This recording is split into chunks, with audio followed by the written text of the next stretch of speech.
Teología básica por el Dr. Charles C. Riley. Sección 11. El Espíritu Santo, capítulo 66. La llenura del Espíritu. El concepto de que el Espíritu llena a las personas aparece 15 veces en el Nuevo Testamento, 4 de ellas antes del Pentecostés. Parece tener un doble énfasis y sus ramificaciones son muy significativas con relación a la vida y actividad del creyente. 1. La relación de la llenura del Espíritu con la espiritualidad. A. Una definición de la espiritualidad. En 1 Corintios 2:15 tenemos lo que más se aproxima a una definición de la espiritualidad y en realidad esa es solamente una descripción. Si el creyente espiritual juzga, examina o discierne todas las cosas, pero él mismo no es entendido por otros, entonces la espiritualidad significa una relación madura pero aún en progreso con Dios. Esto requiere por lo menos 3 cosas. A. La regeneración. B. Los ministerios de Dios en la vida del creyente. Y C. Tiempo para crecer en madurez. B. El papel del Espíritu en efectuar la espiritualidad. Si la madurez es un aspecto clave de la espiritualidad, entonces el Espíritu Santo tiene que asumir un papel importante en efectuarla. El poder discernir abarca el conocimiento de la voluntad y la perspectiva de Dios. Esto lo realiza el Espíritu por su ministerio de enseñanza. Juan 16, 12 al 15. También incluirá orar conforme a la voluntad de Dios, lo cual se logra con la dirección del Espíritu. Romanos 8:26, Efesios 6:18. El creyente espiritual ciertamente estará empleando los dones espirituales que el Espíritu da, acompañados del poder para ejercerlos. 1 Corintios 12:7. Aprenderá a guerrear victoriosamente contra la carne por el poder del Espíritu. Romanos 8:13, Gálatas 5:16 y 17. En fin, la llenura del Espíritu es la clave para que haya espiritualidad en el creyente. C. Algunas ramificaciones del concepto. Si la espiritualidad está relacionada con la madurez, entonces puede haber grados de espiritualidad, puesto que hay niveles de madurez. Pablo aparentemente esperaba que los creyentes en Corintios hubieran alcanzado en 5 o 6 años tal nivel de madurez que pudieran ser llamados espirituales. El Evangelio fue predicado por primera vez en Corinto en su segundo viaje misionero, alrededor del 50, y su primera carta a la iglesia, en la cual él reprendió a los cristianos porque no les podía tratar como a personas espiritualmente maduras, fue escrita cerca del año 56. Aparentemente, una persona podía volver atrás en algún área de la espiritualidad sin perder todo lo que había ganado a través de los años. Algunos pecados afectarían más áreas de la vida y de la comunión que otros. Si la llenura del Espíritu se relaciona con el control del Espíritu en una vida, entonces ciertamente un nuevo creyente puede ser controlado en las áreas que él conoce, pero eso no significa que sea espiritual, puesto que no ha pasado suficiente tiempo para que él madure. A medida que viene la madurez, salen a la luz más áreas en las que se necesita control. Según vayamos respondiendo positivamente y permitamos que el Espíritu amplíe su control, maduraremos más y así sucesivamente. El hecho de haber sido cristiano por algún tiempo no garantiza la espiritualidad, puesto que la persona puede que no haya permitido al Espíritu controlar su vida durante algunos de esos años. Hay etapas de madurez, aunque uno pueda haber alcanzado la madurez, siempre queda más madurez por alcanzar. La espiritualidad es una relación madura, pero aún en proceso de maduración con Dios. 2. La llenura del espíritu. La llenura del espíritu parece tener dos facetas. La primera puede ser descrita como un hecho soberano de Dios por el cual Él posee a alguien para una actividad especial. Esto lo expresa la frase griega "Pimplemi pneumatos agion" y subraya el evento de estar lleno, más bien que el estado resultante de la llenura. Ocurre en Lucas 1:15, Juan el Bautista; 41, Elizabeth; 67, Zacarías; Hechos 2:4, el grupo del día de Pentecostés; 4:8, Pedro; 31, los creyentes; 9:17, Pablo; y 13:9, Pablo. Observe que esta faceta de la llenura fue experimentada por algunas de las mismas personas más de una vez y sin que fuera interrumpida por pecado alguno, lo cual pudiera haber hecho necesario que la llenura se repitiera. La repetición se debió a una nueva necesidad de servicio especial, no a la intervención del pecado. 2:4, 4:8 y 31. Además, Dios hizo esto como un hecho soberano sin imponer condiciones sobre aquellos que habían de ser llenados. La segunda faceta de la llenura puede describirse como la influencia y control extensivo del Espíritu en la vida del creyente. Evidencia un estado de llenura permanente en vez de un evento específico. Produce cierto carácter de vida y parece ser un sinónimo cercano de la espiritualidad. Se indica por la frase griega plere o plero pneumatos agion. Se halla en Lucas 4:1, Cristo; Hechos 6:3 y 5, los primeros ayudantes de los apóstoles; 7:55, Esteban; 11:24, Bernabé; 13:52, los discípulos; y Efesios 5:18, creyentes. Esta faceta de la llenura del Espíritu es la más excelente referencia de carácter que uno pudiera tener. Parece ser algo que todo creyente puede experimentar, Hechos 13:52, pero no algo que todo creyente experimenta realmente, 6:3. Aunque requisitos específicos no se mencionan en estos contextos, los requisitos normales para el crecimiento cristiano serían las condiciones para obtener esta clase de carácter.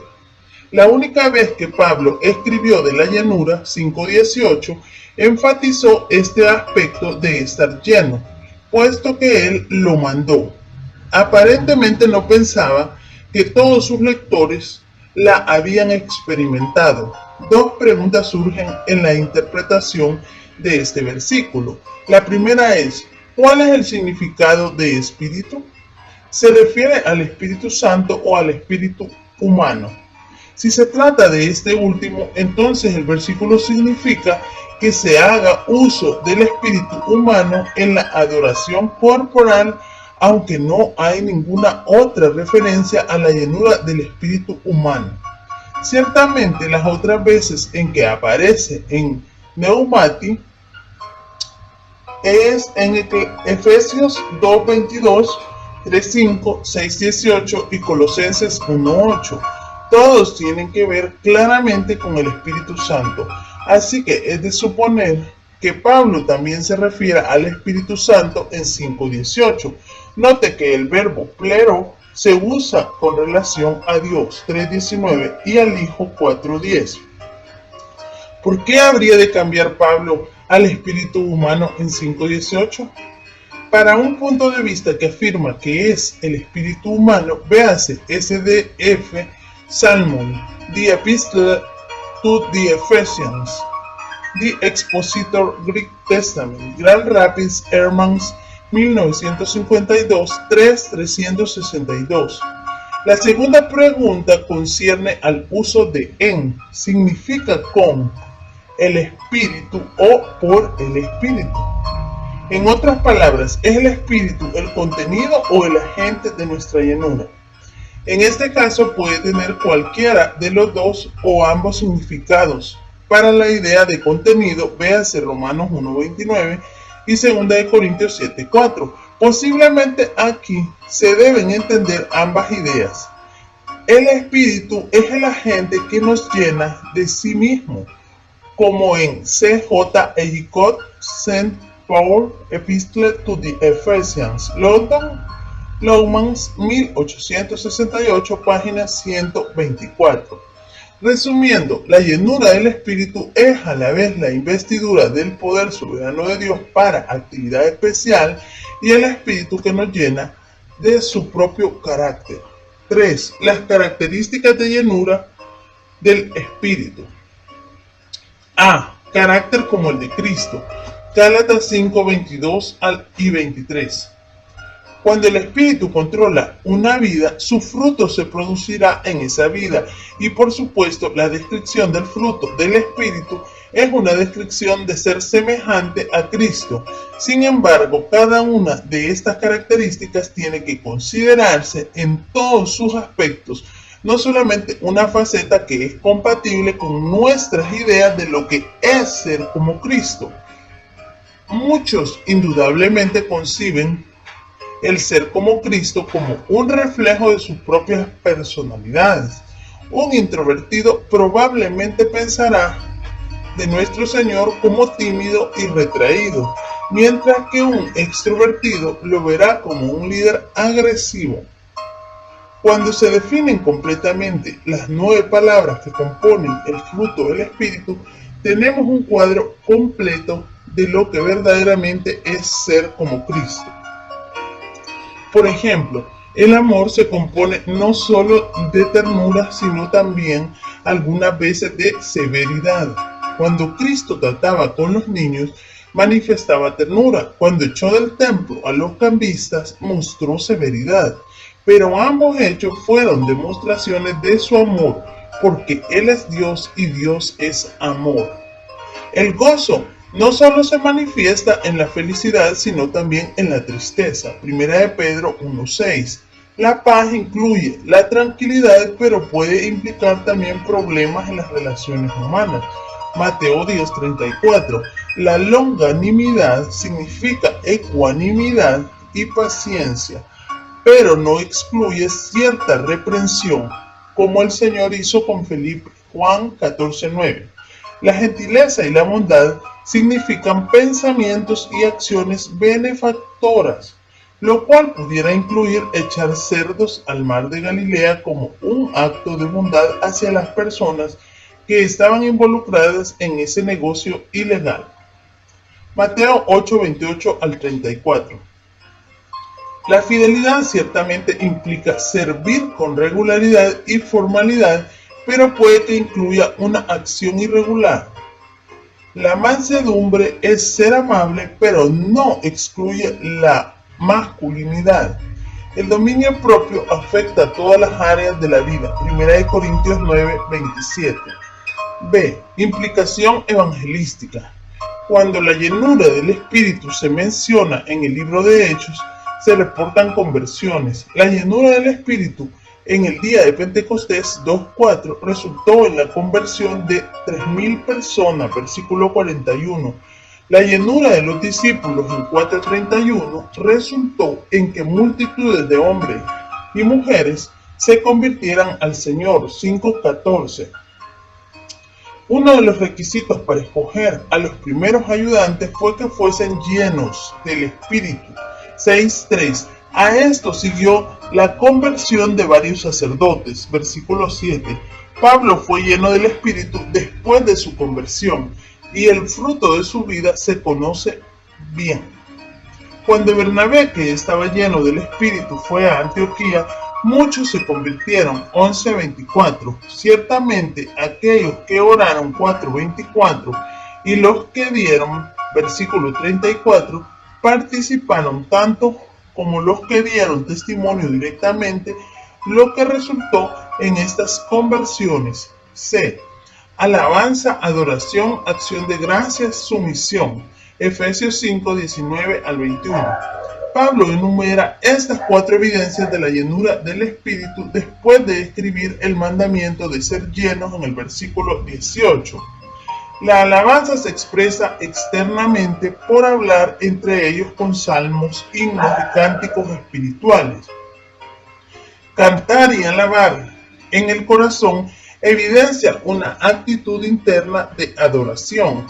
El dar gracias debe considerarse en la forma más inclusiva posible y fue escrito por un hombre que en esa ocasión estaba en arresto domiciliario en Roma en espera de ser juzgado. Su misión en las relaciones de la vida, esposo, esposa, padres, hijos, amos, esclavos, es también característica de la vida llena del Espíritu. Note que todas estas son cosas muy comunes que afectan la rutina de la vida, no acontecimientos extraordinarios de fuerza espiritual. 4. ¿Cómo puedo ser lleno del Espíritu? No existe ejemplo alguno de oración por la llenura del Espíritu en el material del Nuevo Testamento posterior al día de Pentecostés. Así que el orar, por muy sincero que se haga, aparentemente no es la forma de ser llenado. Si la llenura se refiere al control del Espíritu en la vida de uno, ya sea en el sentido de que Dios soberanamente tome a una persona o de un control permanente que resulta en el carácter, entonces la llenura se relaciona con la sumisión. Cuando yo estoy dispuesto a permitir al Espíritu que haga lo que Él desee, es decisión suya el hacer conmigo lo que a Él le plazca. Yo puedo controlar mi deseo, pero no puedo manipular sus actividades. A medida que uno madura, su conocimiento y perspectivas se profundizan y se amplían. Saldrán a la luz nuevas áreas que necesitan ser sometidas. Por lo tanto, las personas llenas necesitan ser llenadas según continúen madurando en el Señor. Pero ningún creyente debe sentirse satisfecho si no es llenado en cada etapa de su crecimiento espiritual. Bautismo. Ocurre solo una vez en la vida de cada creyente. Nunca ocurrió antes del día de Pentecostés. Experiencia de todo creyente. No se puede deshacer. Resulta en una posición. Ocurre cuando creemos en Cristo. Ningún requisito previo excepto la fe en Cristo. Llenura. Es una experiencia que se repite. Ocurrió en el Antiguo Testamento. No necesariamente experimentado por todos, se puede perder, resulta en poder, ocurre a través de la vida cristiana, depende de la sumisión.